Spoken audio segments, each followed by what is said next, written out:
Former Turkish President Süleyman Demirel, who has died at the age 90, dominated his nation's politics for much of the past half-century, serving 7 terms as prime minister and surviving 2 coups in a time of rapid development and sometimes violent turmoil. 3 days of national mourning has been declared over his death. Demirel is mostly remembered for supporting the postmodern February 28, 1997 coup by the military that forced the then government to resign.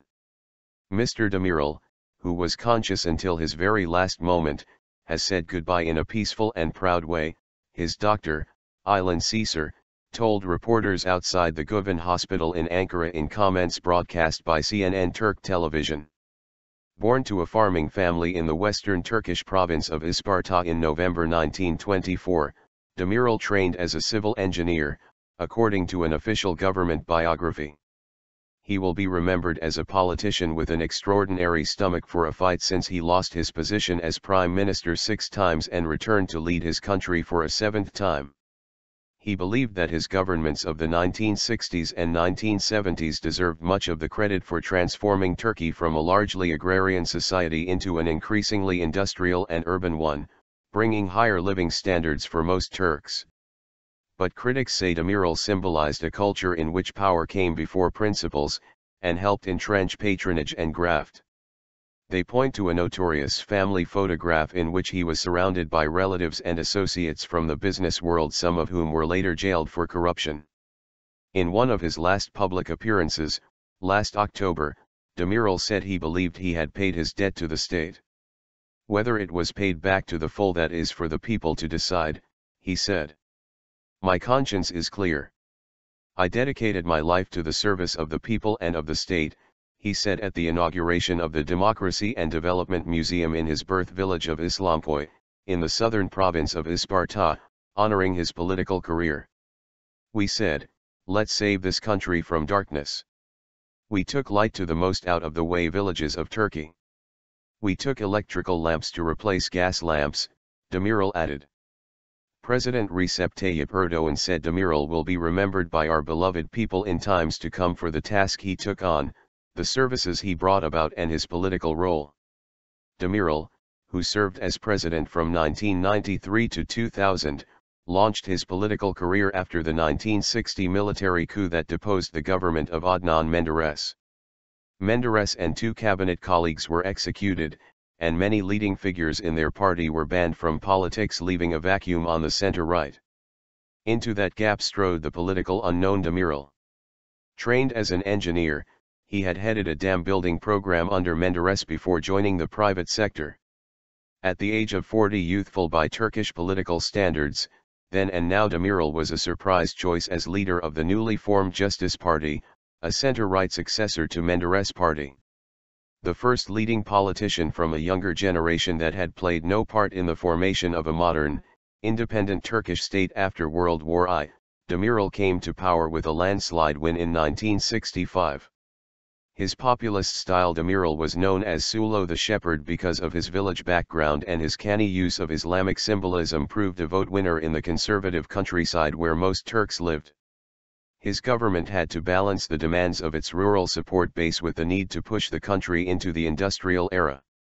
That seemed to be working in the mid-1960s, with annual growth of around 6% a year as electricity and roads reached new corners of Turkey. But by 1970, Demirel was on the defensive amid rising political radicalism. On the left, students and workers' groups demanded radical reform, while new nationalist and pro-Islamic parties were outflanking Demirel on the right. When the ideological conflict started to turn violent, Turkey's powerful military intervened. Generals issued an ultimatum that forced Demirel out of office in 1971, the so-called coup by memorandum. Successive governments, led first by military-backed technocrats and then by Demirel's great rival Bülent Ecevit, failed to get a grip on the spiraling violence, which worsened in the 1970s as the economy, hit by sharply rising oil prices, slumped into crisis. Demirel was back in power in 1975, but his unwieldy coalition, including Islamists and nationalists, couldn't halt the country's slide into chaos. Many accused Demirel of turning a blind eye to his nationalist coalition partners who openly incited violence that saw dozens killed weekly in clashes between left and right-wing gangs. He was deposed in a second military coup in 1980. According to late journalist Mehmet Ali Bayram's account, Demirel was on the telephone to his interior minister on the night of September 11, 1980, when the line went dead. Looking out of the window of the prime minister's residence, he saw that his bodyguards had been replaced by armed soldiers. "It is a pity for the motherland, a pity for us all," Demirel said, before packing his bags for prison. Banned from politics for much of the 1980s, he returned as prime minister for the seventh and last time in 1991. He became president in 1993 after the death of Turgut Özal. When the National Security Council, MGK, issued a memorandum in February 28, 1997 strongly criticizing the government, which was led by Islamists from the now-defunct Welfare Party and Tansu Çiller's True Path Party, DYP, Demirel did not consider it a coup. The memorandum claimed that the government had failed to take the necessary measures to fight what the army called reactionaryism. The MGK made 18 decisions during a meeting and presented them to Necmettin Erbakan for approval. The prime minister was forced to agree to the military's demands. He subsequently resigned, handing over the office to his coalition partner, Çiller. But contrary to expectations, then President Demirel gave the duty of forming the new government not to Çiller but to another party, thereby eliminating the Erbakan-Çiller coalition from power.